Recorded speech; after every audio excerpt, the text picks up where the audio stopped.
BMC news live കൊച്ചിയിലേക്ക് സ്വാഗതം. ഈ വാർത്തകൾ നിങ്ങൾക്കായി അവതരിപ്പിക്കുന്നത് Lutech solar solutions, powered by Mayil food stuffs, Mookkannoor, city tower, city wear and city shoes, Angamaly and Cochin Kalabhavan Angamaly franchise. 90% സ്ഥാനാർത്ഥികളും ജയിക്കുക, അപൂർവങ്ങളിൽ അപൂർവം. ബീഹാറിലും വോട്ട് കൊള്ള നടന്നു, കോൺഗ്രസ് പരിശോധിക്കും, KC വേണുഗോപാൽ. ബീഹാറിലെ തെരഞ്ഞെടുപ്പ് ഫലം അവിശ്വസനീയമെന്ന് AICC general secretary KC Venugopal. തോൽവി പരിശോധിക്കും. കോൺഗ്രസ് ഘടകകക്ഷികളുമായി സംസാരിച്ചു, തേജസ്വി യാദവുമായി സംസാരിച്ചു. ഒരു രാഷ്ട്രീയ പാർട്ടിക്ക് 90% സ്ഥാനാർത്ഥികളും ജയിക്കുക എന്നുള്ളത് അപൂർവങ്ങളിൽ അപൂർവമാണ്. അങ്ങനെ ഒരു സാഹചര്യം ബീഹാറിൽ ഉണ്ടായിരുന്നതായി ഞങ്ങൾക്കാർക്കും ബോധ്യപ്പെട്ടിട്ടില്ല. കൃത്യമായിട്ടുള്ള വിവരശേഖരണം നടത്തുകയാണ്. ബീഹാറിലും വോട്ട് കൊള്ള നടന്നുവെന്നും KC വേണുഗോപാൽ ആരോപിച്ചു. എല്ലാ ബൂത്തുകളിൽ നിന്നും വിവരങ്ങൾ ശേഖരിക്കുന്നുണ്ട്. ഞങ്ങൾ ഉന്നയിച്ച കാര്യങ്ങൾ തെരഞ്ഞെടുപ്പ് കമ്മീഷൻ ഔദ്യോഗികമായി ഒരു മറുപടിയും പറഞ്ഞിട്ടില്ല. JDU ഇങ്ങോട്ടേക്ക് മാറിക്കഴിഞ്ഞാൽ പോലും സർക്കാർ രൂപീകരിക്കുവാൻ കഴിയാത്ത തരത്തിലുള്ള ഡിസൈൻഡ് തെരഞ്ഞെടുപ്പ് ഫലമാണ് ബീഹാറിൽ ഉണ്ടായിരിക്കുന്നത്. തോൽവി ഒറ്റക്കെട്ടായി ഇന്ത്യ സഖ്യം പരിശോധിക്കുമെന്നും KC വേണുഗോപാൽ കൂട്ടിച്ചേർത്തു. വോട്ട് ചോരി ആരോപണം, രാജ്യത്തെ ആദ്യ അറസ്റ്റ് കർണാടകയിൽ രേഖപ്പെടുത്തി. വോട്ട് ചോരി ആരോപണത്തിൽ രാജ്യത്തെ ആദ്യ അറസ്റ്റ് രേഖപ്പെടുത്തി. ബംഗാൾ സ്വദേശിയാണ് അറസ്റ്റിലായത്. കർണാടക അലന്ധ് മണ്ഡലത്തിലെ വോട്ടുകൾ വെട്ടിമാറ്റുവാൻ ഇയാൾ സഹായിച്ചുവെന്ന് അന്വേഷണ സംഘം കണ്ടെത്തി. വോട്ട് കൊള്ള നടന്നുവെന്ന് രാഹുൽ ഗാന്ധി ആരോപിച്ച കർണാടകയിലെ അലന്ധ് മണ്ഡലത്തിൽ കൂട്ടത്തോടെ വോട്ട് വെട്ടിമാറ്റിയ കേസ് സംബന്ധിച്ചാണ് അറസ്റ്റ്. ബംഗാൾ സ്വദേശിയായ ബാപ്പയാണ് അറസ്റ്റിലായത്. മൊബൈൽ ഫോൺ അറ്റകുറ്റപ്പണി നടത്തുന്ന കടയുടെ ഉടമയാണ് ഇയാൾ. നിരവധി പേരുടെ വോട്ടുകൾ നീക്കുവാൻ കൽബുർഗിയിലെ ഡാറ്റാ സെന്ററിൽ ഇയാൾ അപേക്ഷ നൽകിയിരുന്നതായി അന്വേഷണ സംഘം കണ്ടെത്തി. വ്യാജ വോട്ടർ ഐഡികളും ഫോൺ നമ്പറുകളും ഉപയോഗിച്ച് ഓരോ സേവനത്തിലൂടെയും ലഭിച്ച OTPകൾ ഡാറ്റാ സെന്ററിലേക്ക് കൈമാറി. ഡാറ്റാ സെന്റർ ഓപ്പറേറ്ററുടെ അക്കൌണ്ടിൽ നിന്നും 700 രൂപ ബാപ്പയുടെ അക്കൌണ്ടിലേക്ക് എത്തിയതായും അന്വേഷണം കണ്ടെത്തി. കേസിൽ അറസ്റ്റിലായ ബാപ്പയെ 12 ദിവസത്തേക്ക് കോടതി റിമാൻഡ് ചെയ്തു. മറ്റൊരു മണ്ഡലകാലമെത്തി. ശബരിമല കയറും മുൻപേ ഇക്കാര്യങ്ങൾ അറിയണം. മുങ്ങിക്കുളിക്കുന്നവർ മൂക്കിൽ വെള്ളം കയറാതിരിക്കുവാൻ ശ്രദ്ധിക്കണം. സ്ഥിരമായി കഴിക്കുന്ന മരുന്നുകൾ നിർത്തരുത്. ശബരിമല കയറും മുൻപേ ശ്രദ്ധിക്കേണ്ട കാര്യങ്ങൾക്കുള്ള നിർദ്ദേശവുമായി ആരോഗ്യവകുപ്പ്. ശബരിമലയിലേക്കുള്ള എല്ലാ പ്രധാന പാതകളിലും ആരോഗ്യവകുപ്പിന്റെ സേവനം ലഭ്യമാണ്. ആരോഗ്യവകുപ്പിലെയും മെഡിക്കൽ കോളേജുകളിലെയും ഡോക്ടർമാരെ കൂടാതെ വിദഗ്ധ സന്നദ്ധ ആരോഗ്യ പ്രവർത്തകരുടെയും സേവനം ഉറപ്പാക്കിയിട്ടുണ്ട്. പമ്പയിലെ കൺട്രോൾ സെന്റർ 24 മണിക്കൂറും പ്രവർത്തിക്കും. മല കയറുമ്പോൾ എന്തെങ്കിലും ബുദ്ധിമുട്ട് തോന്നുന്നുവെങ്കിൽ തൊട്ടടുത്തുള്ള ആരോഗ്യ കേന്ദ്രത്തിൽ ചികിത്സ തേടണം. മലയാളം, ഇംഗ്ലീഷ്, ഹിന്ദി, തമിഴ്, തെലുങ്ക്, കന്നഡ തുടങ്ങി വിവിധ ഭാഷകളിൽ അവബോധം ശക്തമാക്കിയിട്ടുണ്ട്. എന്തെങ്കിലും ബുദ്ധിമുട്ടുള്ളവർ ചികിത്സ തേടേണ്ടതാണെന്നും ആരോഗ്യവകുപ്പ് മന്ത്രി വീണ ജോർജ് അഭ്യർത്ഥിച്ചു. ശബരിമല തീർത്ഥാടനത്തോടനുബന്ധിച്ച് വിപുലമായ ആരോഗ്യ സേവനങ്ങൾ ഉറപ്പാക്കിയിട്ടുണ്ട്. ദേവസ്വം ബോർഡിന്റെ സഹകരണത്തോടെ പമ്പ മുതൽ സന്നിധാനം വരെയുള്ള പാതയിൽ എമർജൻസി മെഡിക്കൽ സെന്ററുകൾ സജ്ജമാക്കി. കോന്നി മെഡിക്കൽ കോളേജ് ബേസ് ആശുപത്രിയായി പ്രവർത്തിക്കും. പത്തനംതിട്ട ജനറൽ ആശുപത്രിയിൽ അടിയന്തര കാർഡിയോളജി ചികിത്സയും കാത്ത് ലാബ് ചികിത്സയും ലഭ്യമാക്കി. ഹൃദയ സംബന്ധമായ പ്രശ്നങ്ങൾക്ക് ഉടനടി ചികിത്സ ലഭ്യമാക്കാനായുള്ള സംവിധാനം ഉൾപ്പെടെയുള്ള കനിവ് 108 ആംബുലൻസ് സേവനങ്ങൾ ലഭ്യമാക്കി. സന്നിധാനത്ത് നിന്നും പമ്പയിലേക്ക് പ്രത്യേക ആംബുലൻസ് സേവനവും ലഭ്യമാക്കി.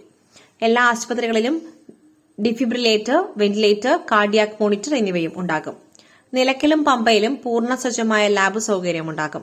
പമ്പയിലും സന്നിധാനത്തും ഓപ്പറേഷൻ തിയേറ്ററുകൾ പ്രവർത്തിക്കും. പന്തളം വലിയ കോയിക്കൽ ക്ഷേത്രത്തിൽ താൽക്കാലിക ഡിസ്പെൻസറിയും പ്രവർത്തിക്കും.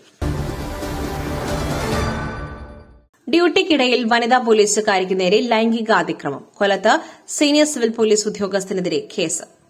ഡ്യൂട്ടിക്കിടയിൽ വനിതാ പോലീസുകാരിക്ക് നേരെ ലൈംഗിക അതിക്രമ ശ്രമം. കൊല്ലം നീണ്ടകര കോസ്റ്റൽ പോലീസ് സ്റ്റേഷനിലെ സീനിയർ സിവിൽ പോലീസ് ഉദ്യോഗസ്ഥനെതിരെ case. Senior civil police officer നവാസിനെതിരെയാണ് കേസെടുത്തത്. നൈറ്റ് ഡ്യൂട്ടിയിലുണ്ടായിരുന്ന പോലീസുകാരിയെ കടന്നു പിടിക്കുകയായിരുന്നു. വനിതാ പോലീസുകാരിയുടെ പരാതിയിലാണ് കേസ്. CCTV ദൃശ്യങ്ങൾ പരിശോധിച്ച ശേഷം ചവറ പോലീസ് കേസെടുത്തു. K. ജയകുമാർ തിരുവിതാംകൂർ ദേവസ്വം ബോർഡ് പ്രസിഡന്റായി ചുമതലയേറ്റു. ശബരിമല സ്വർണ്ണക്കൊള്ള കേസ് വിവാദങ്ങൾക്കിടെ തിരുവിതാംകൂർ ദേവസ്വം ബോർഡ് പുതിയ ഭരണസമിതി ചുമതലയേറ്റു. പ്രസിഡന്റായി മുൻ ചീഫ് സെക്രട്ടറി K. ജയകുമാറും അംഗമായി മുൻ മന്ത്രി K. രാജുവും ദേവസ്വം ബോർഡ് ആസ്ഥാനത്ത് സത്യപ്രതിജ്ഞ ചെയ്തു. 2 വർഷമാണ് കാലാവധി. വിവാദങ്ങൾക്കിടെ യാത്രയപ്പ് സമ്മേളനം ഒഴിവാക്കി. ശബരിമലയിൽ വിശ്വാസം വ്രണപ്പെടുത്തുന്ന സാഹചര്യം ഇനി ഉണ്ടാവില്ലെന്ന് K. ജയകുമാർ പറഞ്ഞു. മുൻ പ്രസിഡന്റും കമ്മീഷണറുമായ N. വാസുവും ഉദ്യോഗസ്ഥരും ശബരിമല സ്വർണ്ണക്കൊള്ള കേസിൽ അറസ്റ്റിലായി ആരോപണങ്ങളിൽ കുരുങ്ങി നിൽക്കുന്ന സമയത്താണ് പുതിയ സമിതി അധികാരമേൽക്കുന്നത്. പ്രസിഡന്റായിരുന്ന PS പ്രശാന്തും അംഗം A. അജികുമാറും വ്യാഴാഴ്ച സ്ഥാനമൊഴിഞ്ഞിരുന്നു. പ്രശാന്തിന്റെ കാലാവധി നീട്ടി നൽകുവാൻ നേരത്തെ ആലോചന നടന്നെങ്കിലും ശബരിമലയിലെ സ്വർണ്ണക്കൊള്ളയുമായി ബന്ധപ്പെട്ട തുടർച്ചയായി വന്ന ആരോപണങ്ങളും ഹൈക്കോടതിയുടെ വിമർശനങ്ങളുമാണ് PS പ്രശാന്തിനും A അജികുമാറിനും കാലാവധി നീട്ടി നൽകേണ്ട എന്ന ധാരണയിലേക്ക് എത്തുവാൻ സർക്കാരിനെ പ്രേരിപ്പിച്ചത്. ശബരിമലയിൽ വിശ്വാസം വ്രണപ്പെടുന്ന സാഹചര്യം ഇനിയുണ്ടാകില്ലെന്നും മുൻകാലങ്ങളിൽ ഉണ്ടായിട്ടുണ്ടെങ്കിൽ അതിന് മാറ്റം വരുമെന്നും ദേവസ്വം പ്രസിഡന്റ് K ജയകുമാർ പറഞ്ഞു. അതേസമയം മണ്ഡല മകരവിളക്ക് തീർത്ഥാടനത്തിനായി ശബരിമല നട നാളെ തുറക്കും. സന്നിധാനത്തൊരുക്കങ്ങൾ എല്ലാം പൂർത്തിയായി. പ്രതിദിനം 90,000 പേർക്കാണ് പ്രവേശനം അനുവദിക്കുക. 70,000 പേർക്ക് വെർച്വൽ ക്യൂ വഴിയും 20,000 പേർക്ക് സ്പോട്ട് ബുക്കിംഗ് വഴിയുമാണ് ദർശനത്തിന് സൌകര്യം ഏർപ്പെടുത്തിയിട്ടുള്ളത്. ദർശനത്തിനെത്തുന്ന സ്ത്രീകൾക്കും കുട്ടികൾക്കും പ്രത്യേക ക്യൂ ഏർപ്പെടുത്തും. ഈ മാസം 17 മുതൽ പുലർച്ചെ 3-ന് നട തുറക്കും. പുട്ട് രുചികരമാവണമെങ്കിൽ മയിലിന്റെ പുട്ടുപൊടി തന്നെ വേണം. അതിന് ചെമ്പാപ്പുട്ടാണെങ്കിലും അങ്ങനെ തന്നെ. മയിൽ റൈസ് ആൻഡ് ഫുഡ് പ്രൊഡക്ട്സ്, ശ്രേഷ്ഠം സമ്പുഷ്ടം. തുടക്കത്തിലെ ഞാൻ ജയിക്കും എന്ന ട്രെൻഡ് വന്നതിൽ CPIMന് പേടി. അതാണ് പരാതിക്ക് പിന്നിൽ വൈഷ്ണ സുരേഷ്.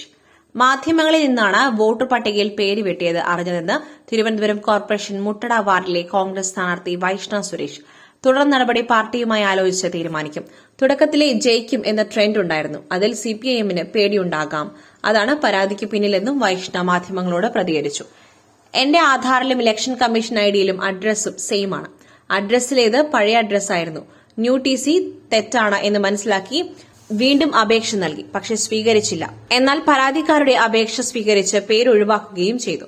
വൈഷ്ണയ്ക്കെതിരെ CPM നൽകിയ പരാതി ശരിവെച്ചാണ് തെരഞ്ഞെടുപ്പ് കമ്മീഷന്റെ നടപടി. അന്തിമ വോട്ടർ പട്ടിക ഇന്നാണ് പ്രസിദ്ധീകരിച്ചത്. ഇതിൽ വൈഷ്ണ സുരേഷിന്റെ പേരില്ല.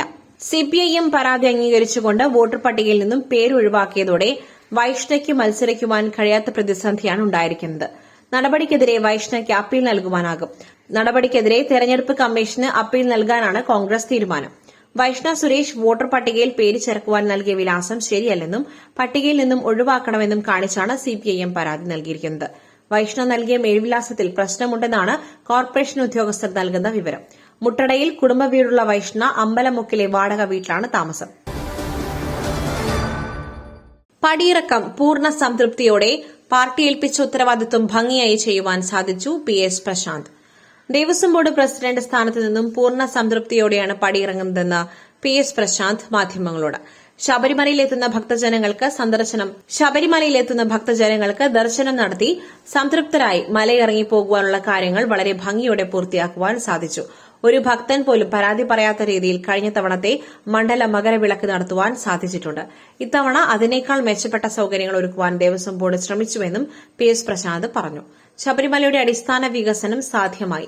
അതിനായി ആഗോള അയ്യപ്പ സംഗമം നടത്തുവാൻ സർക്കാരിനായി. സർക്കാരിന്റെയും ദേവസ്വം ബോർഡിന്റെയും വലിയ കാഴ്ചപ്പാടാണ് ഇപ്പോൾ യാഥാർത്ഥ്യമായിരിക്കുന്നത്. മുൻ ദേവസ്വം ബോർഡ് പ്രസിഡന്റ് എന്ന നിലയിൽ ഇത് അഭിമാനം തരുന്നതാണ്. PS പ്രശാന്ത് മാധ്യമങ്ങളോട് പറഞ്ഞു. മറ്റൊരു വാർത്തയുമായി കണ്ടുമുട്ടുന്നതുവരെ നന്ദി, നമസ്കാരം.